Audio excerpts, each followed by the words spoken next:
對每一位支持我嘅朋友，我係衷心抱歉，我落敗了。我係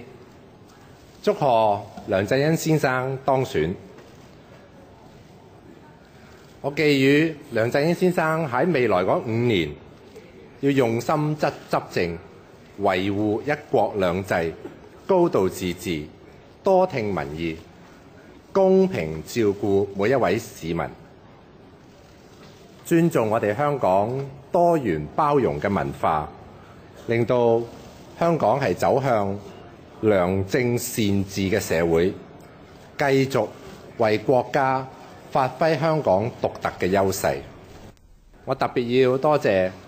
係我嘅競選團隊同埋我嘅忠實支持者，佢哋係為我付出極之多。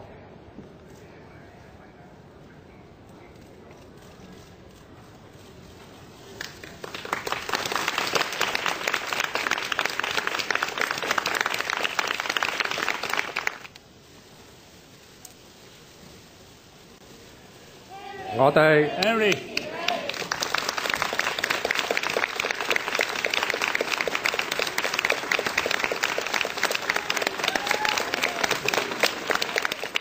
但係我會對佢哋仲有一個要求，我會要求佢哋放下選舉過程嘅種種不快，大家係可以難。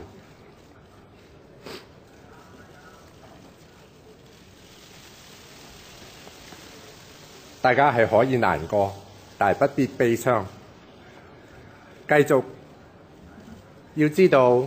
真正為香港負責嘅人，同埋關心香港命運嘅朋友，